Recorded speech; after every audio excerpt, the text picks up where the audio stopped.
Hey everybody, it's Jack from the Mindful Homestead, and I swear this is not the feed bag hoarding problem. It looks like it is.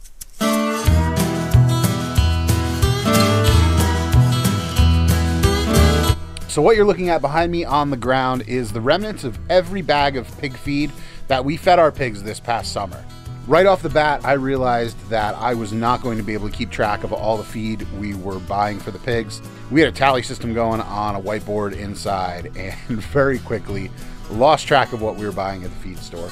So I got the bright idea that I would take every single feed bag that we opened and put in the feeder for the pigs and would stash it in the garage, which very quickly got out of hand. It became an entire corner that we were unable to use. It was full of empty feed bags. This has been long overdue to get this out of the garage. So what we're gonna do is we're gonna count all these feed bags, and we're gonna then turn around and do the math to figure out if we made any money at all with the pastured pigs this year, or if it was just a gigantic fail for us. So first things first is I've got to get these bags counted, and then we'll start crunching numbers.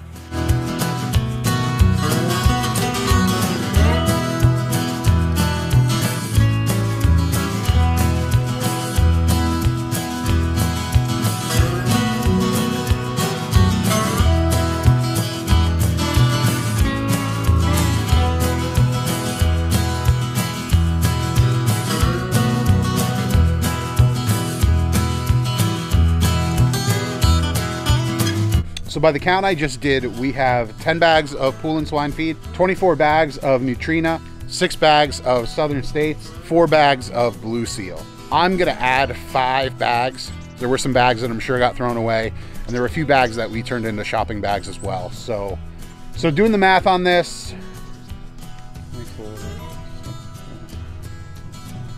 so the math comes out to 49 bags of feed, and I'm just gonna round it up. We're gonna say 50 bags of feed is what it cost us. You don't wanna overestimate too much, but if you overestimate a little, it's really just, it's giving you a more realistic cost of what was actually involved. One thing I'm not gonna factor into the cost of this year's pigs is the pig house that I had to build, the electrical fencing, the hog panels, the T-stakes, the feeder, and any other incidentals that we used for the pigs this year. The way I'm looking at it, if it's not a consumable, then it doesn't really need to be figured into the math for this year's earnings and whether or not we're profitable. Yes, it's a startup cost, and it definitely needs to be figured into the numbers for the farm overall. But as far as profitability on the pigs goes, if we can use it again next year, then it doesn't matter if it was profitable or negative on this year's pigs.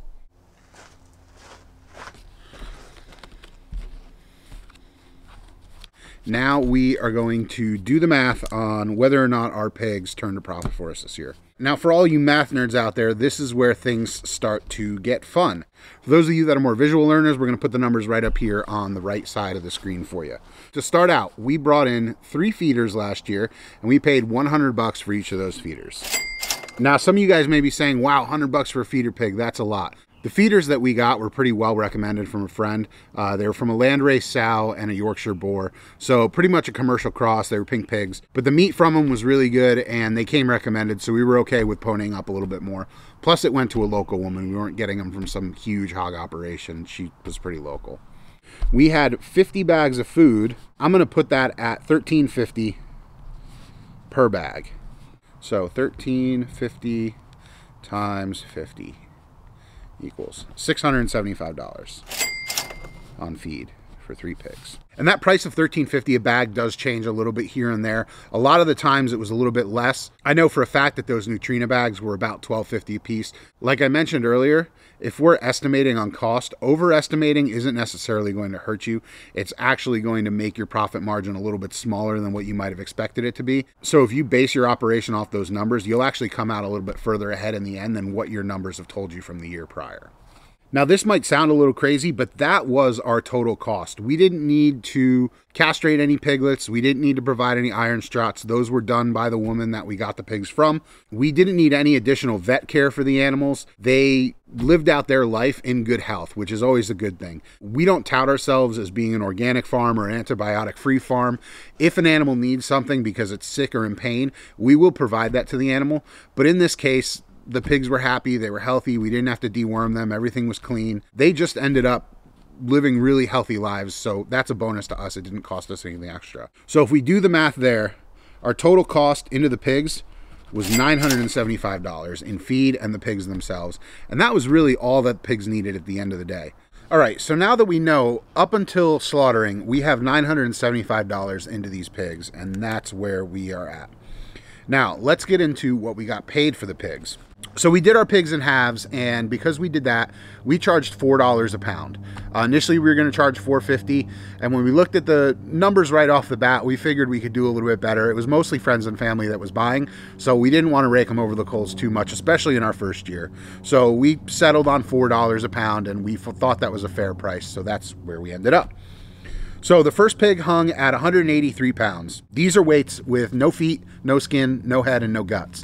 That's just how the butcher we work with works, and that's how he charged, so that's also what we did. Pig number 1 hung at 183 pounds. So 183 pounds times $4 a pound equals $732 on that first pig. The second pig hung at 207 pounds. So 207 times 4, that gets us to $828 is what we got for that pig. The third pig, which was the biggest of the bunch, that pig hung at 239 pounds. That was the male. He was cut, but he was still bigger than the other female. He pushed them away from the feed. So that's where we ended up on that one.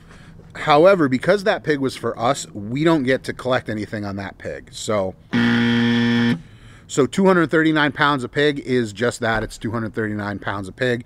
It doesn't play into our profitability. We factored in how much that pig ate with the bags of feed, but we don't get to pull any money out of that and make any money off of it. So total, when we sold the pigs, we came in at $1,560 for the pigs that we raised.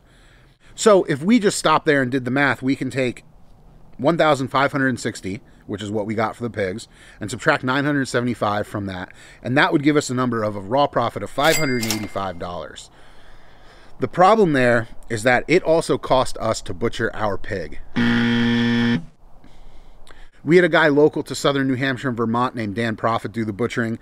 He runs a company called Butcher Pete's Mobile Meats. I'd highly recommend him if you're a small farmer in the southern New Hampshire, southern Vermont area. Dan, because he comes out to your farm and he does everything on site, he slaughters the animal, he'll gut the animal, he'll skin the animal, and he'll take the head off. He'll have the animal on site, and then he brings it back to his meat locker where he'll cut it up and do the sausage making and everything for you. But his butchering prices are a little bit more expensive than some other people out there. So that 239-pound pig, butchered the way we wanted with sausage and everything made, ended up coming to $359.06. So we have to subtract that $359 from that $585 of raw profit to see if we still turned anything out. And actually, we did. We ended up with a profit of $225.40.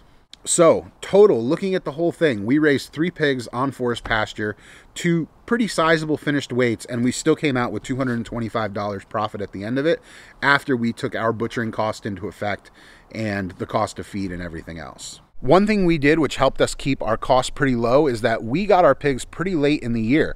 We didn't get the pigs until June 15th was when we brought them home, and they had already been alive for 8 weeks. They were born 8 weeks before we got them. What that did for us was it actually pushed our butchering time early into December. We probably could have done it late November, but we went with the second week of December. And you might say to yourself, why does when you butcher out a pig have anything to do with the price of feed that it's eaten over its life?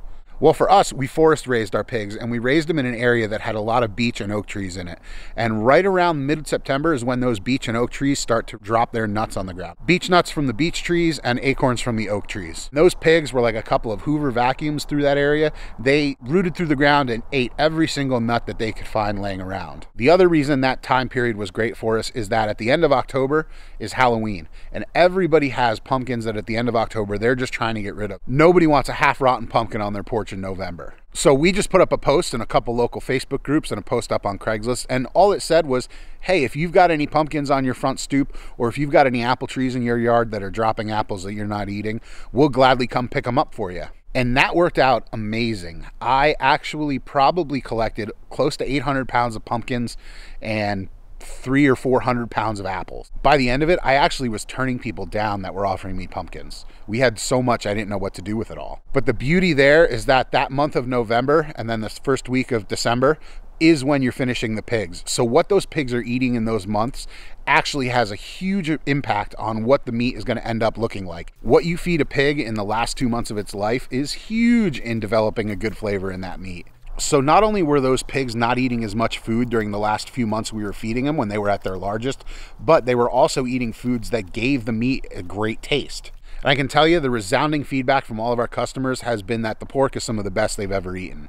2 of the 4 people that bought halves from us have already committed to whole hogs for next year, which is pretty awesome. And the meat that we have is some of the best I've ever worked with in the kitchen. I'm really excited every time I cook something from this year's pig. If you're thinking of raising pigs on pasture on your homestead, it's probably one of the best things you can do. Even if you raise a pig just for yourself, you're gonna get some of the best meat out of it that you possibly can. And by raising a second or third pig, not only is that first pig gonna be much happier, pigs like living with other pigs, you're gonna have a couple of other animals that you can butcher in the fall and sell off to friends and family and actually make some of your money back on your pig. In our case, because we had customers that knew they were buying a premium product, on top of our butchering fees, we more than broke even and actually turned a profit. But if we'd brought these animals to a USDA slaughterhouse and had them processed there, we could be at farmers markets selling the meat for double and sometimes even triple what we ended up selling the meat with in half shares. So even on a small scale, it's definitely doable and something I would encourage anybody who has the space or land to look into doing. It might work out for you. Thanks for watching this video. If you have any questions on how we force pastured our pigs, I'll put a link to the playlist in the end screen of this video, but you can also leave a comment down below and we'll answer anything that we can. Thanks for watching, you guys. Make sure to hit that subscribe button and we'll talk to you soon. Bye.